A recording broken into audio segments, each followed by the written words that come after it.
प्राचीन काल की बात है। समुद्र के किनारे बसी वह पावन भूमि, जिसे आज हम पुरी के नाम से जानते हैं, बाहर से देखने पर एक सामान्य तीर्थ जैसी दिखाई देती थी, लेकिन उसके भीतर ऐसा आध्यात्मिक रहस्य छिपा था जिसे जानकर स्वयं देवता भी नतमस्तक हो जाते थे।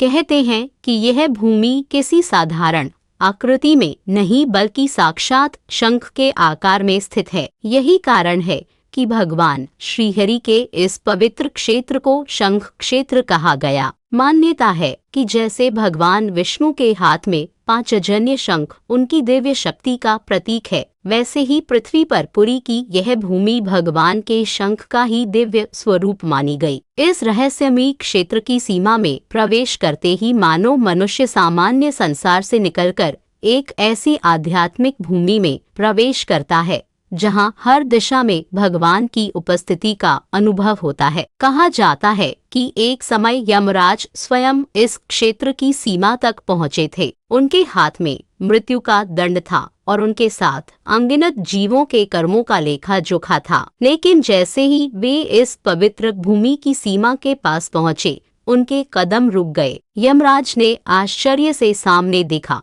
और पूछा, यह कैसी भूमि है जहां मेरे अधिकार की सीमा समाप्त होती हुई दिखाई दे रही है। तभी माता लक्ष्मी ने उन्हें इस क्षेत्र का दिव्य रहस्य समझाया। उन्होंने कहा कि यह केवल धरती का एक टुकड़ा नहीं है, बल्कि भगवान पुरुषोत्तम की विशेष लीला भूमि है। यहाँ आने वाले जीवों पर भगवान की विशेष कृपा मानी जाती है। यमराज ने जब इस भूमि को भीतर से समझने का प्रयास किया तो उनके सामने एक अद्भुत दिव्य नक्शा प्रकट हुआ। उस नक्शे को देखकर वे भी कुछ क्षण के लिए मौन रह गए, क्योंकि पूरी भूमि का आकार किसी साधारण नगर जैसा नहीं बल्कि एक विशाल शंख जैसा दिखाई दे रहा था। शंख के अग्रभाग की ओर एक और अद्भुत रहस्य छिपा था। वहाँ महादेव नीलकांठ रूप में इस पवित्र क्षेत्र की रक्षा करते हुए विराजमान माने जाते हैं। मान्यता है कि भगवान शिव स्वयं इस क्षेत्र के रक्षक हैं और भगवान जगन्नाथ के प्रति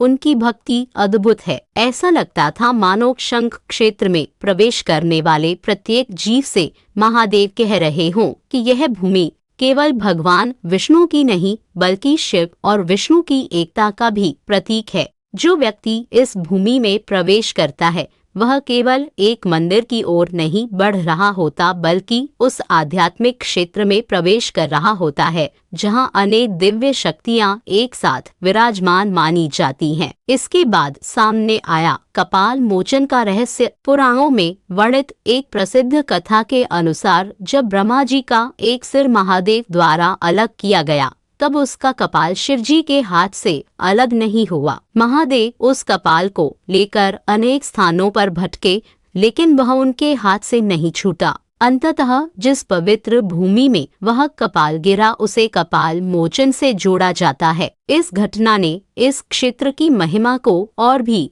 रहस्यमय बना दिया। मान्यता बनी कि यह ऐसी भूमि है जहां अत्यंत कठिन आध्यात्मिक बंधन भी समाप्त हो सकते हैं और जहां भगवान की कृपा से जीव अपने पुराने कर्मों के बोझ से मुक्ति की ओर बढ़ सकता है। इसी पवित्र क्षेत्र में माता विमला का भी विशेष स्थान माना जाता है। यहाँ भगवान जगन्नाथ की आराधना के साथ शक्ति की उपासना भी जुड़ी हुई है। यह बात इस क्षेत्र को और विशिष्ट बनाती है, क्योंकि यहाँ वैष्णव और शाक्त परंपराओं का अद्भुत संगम दिखाई देता है। मान्यता के अनुसार माता विमला इस क्षेत्र की अधिष्ठात्री शक्तियों में से एक हैं। इससे यह संदेश मिलता है कि परम शक्ति को अलग अलग रूपों में देखने के बावजूद उसके मूल में वही एक दिव्य चेतना विद्यमान है। पुरी की आध्यात्मिक परंपरा इसी समन्वय के कारण सदियों से भक्तों को आकर्षित करती रही है। लेकिन शंख क्षेत्र का रहस्य अभी समाप्त नहीं हुआ था।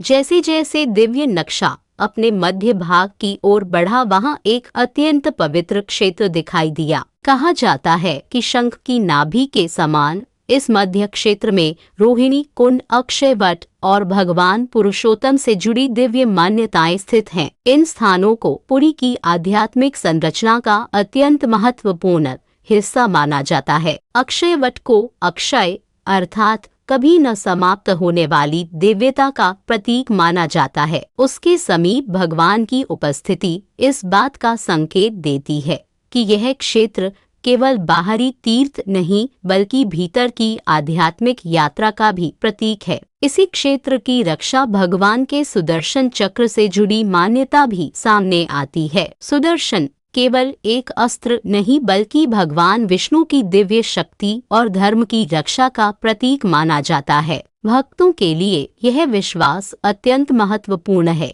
कि जहां भगवान स्वयं विराजमान हो वहां अधर्म और नकारात्मक शक्तियां लंबे समय तक टिक नहीं सकती। इसलिए पुरी में भगवान जगन्नाथ के साथ सुदर्शन की उपस्थिति भी इस पवित्र क्षेत्र की सुरक्षा और दिव्यता से जोड़ी जाती है। इसके बाद शंख क्षेत्र के एक और अद्भुत रहस्य की कथा सामने आती है। देवी अर्धाशिनी लोक मान्यताओं में कहा जाता है कि जब किसी महाप्रलय जैसी स्थिति में समुद्र का जल बढ़ने लगा, तब देवी अर्धाशिनी ने उस जल का एक बड़ा भाग अपने भीतर समा लिया और इस पवित्र भूमि की रक्षा की। इसी कारण उन्हें अर्धाशिनी नाम से जोड़ा जाता है। यह कथा प्रतीकात्मक रूप से बताती है कि पुरी की भूमि को केवल मनुष्य ही नहीं बल्कि दिव्य शक्तियों द्वारा संरक्षित क्षेत्र माना गया है। समुद्र के किनारे स्थित होने के बावजूद इस भूमि को भगवान की विशेष कृपा से सुरक्षित माना जाता रहा है।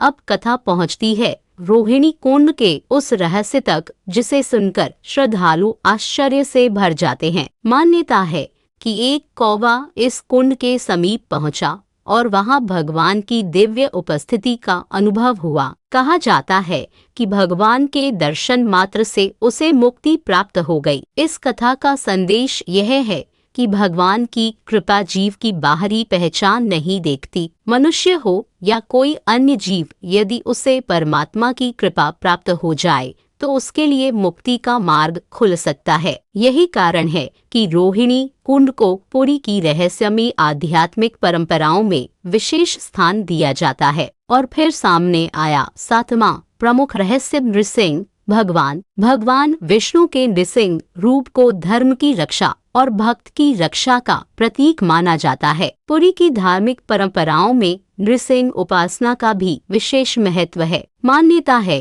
कि भगवान नृसिंह के दर्शन मनुष्य के भीतर के भय और नकारात्मकता को दूर करने की शक्ति रखते हैं। शंख क्षेत्र में उनकी उपस्थिति मानो यह संदेश देती है कि भगवान का प्रेम जितना करुणामय है, धर्म की रक्षा के लिए उनका स्वरूप उतना ही प्रचंड भी हो सकता है। लेकिन जब यमराज को लगा कि उन्होंने पुरी के सातों रहस्यों को समझ लिया है, तभी दिव्य नक्शे पर एक और रहस्य दिखाई दिया। यह किसी मंदिर, पुण्य वृक्ष या देवता का स्थान नहीं था। यह एक वादा था, मुक्ति का वादा। कहा जाता है कि इस पवित्र क्षेत्र से मुक्ति से जुड़ी अनेक धार्मिक मान्यताएं हैं। समुद्र में स्नान, पवित्र वृक्ष की छाया, भगवान जगन्नाथ का दर्शन और इस पावन क्षेत्र में जीवन का अंतिम समय बिताना, इन सब को भक्त परंपरा में आध्यात्मिक मुक्ति से जुड़ा गया है। यहाँ लक्ष्य केवल मृत्यु नहीं बल्कि भगवान की शरण में जाना माना गया है। यमराज इस रहस्य को सुनकर गंभीर हो गए।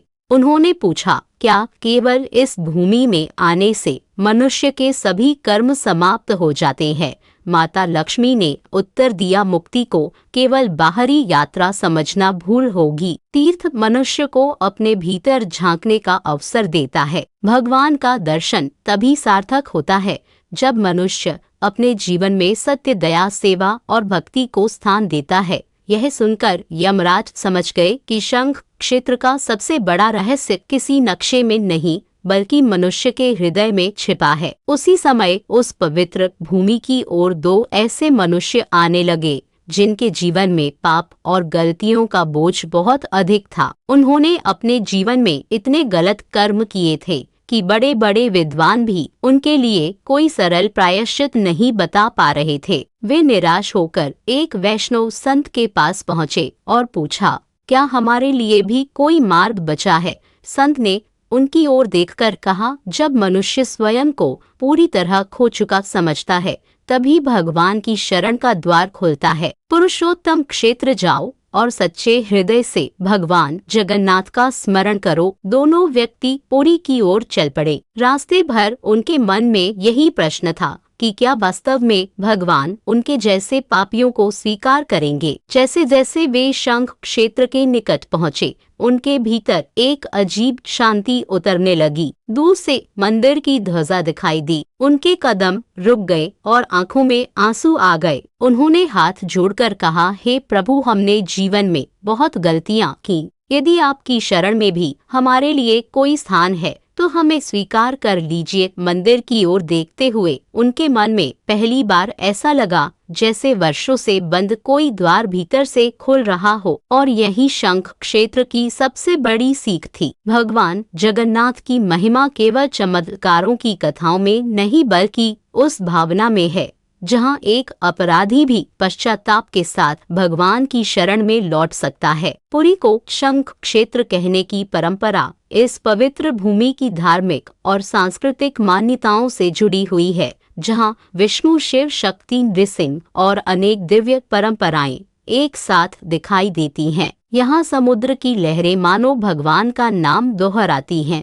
मंदिर की ध्वजा आकाश की ओर उठकर भक्ति का संदेश देती है और भगवान जगन्नाथ की विशाल आंखें मानो हर भक्त को यह भरोसा देती हैं कि चाहे संसार में मनुष्य कितना भी भटक जाए, सच्चे हृदय से भगवान की ओर उठाया गया एक कदम उसे फिर से प्रकाश की ओर ले जा सकता है। कहते हैं कि पुरी की यात्रा केवल पैरों से तय की जाने वाली दूरी नहीं है। यह मनुष्य के भीतर से अहंकार, भय और निराशा को हटाकर भक्ति की ओर बढ़ने वाली यात्रा है। शंख का आकार इस पूरी कथा का प्रतीक बन जाता है। शंख बाहर से एक साधारण वस्तु दिखाई देता है, लेकिन उसके भीतर से निकलने वाली ध्वनि दूर तक गूंजती है। उसी तरह पुरी की भूमि बाहर से एक तीर्थ दिखाई देती है, लेकिन उसकी कथाएं सदियों से भक्तों के हृदय में गूंजती आ रही हैं। और जब अंत में यमराज ने भगवान जगन्नाथ की ओर देखा तो उन्हें समझ आया कि यहाँ सबसे बड़ा रहस्य मृत्यु को रोकना नहीं बल्कि मृत्यु के भय को समाप्त करना है। क्योंकि जिस हृदय में भगवान के प्रति सच्ची श्रद्धा जाग जाए, वहाँ जीवन और मृत्यु दोनों को देखने का दृष्टिकोण बदल जाता है। यही है शंख क्षेत्र की दिव्य कथा, जहाँ हर मार्ग भगवान पुरुषोत्तम की ओर जाता है और हर कथा अंततः एक ही सत्य कहती है। सत्य, भक्ति और धर्म के मार्ग पर चलने वाला जीव कभी अकेला नहीं होता। जय जगन्नाथ।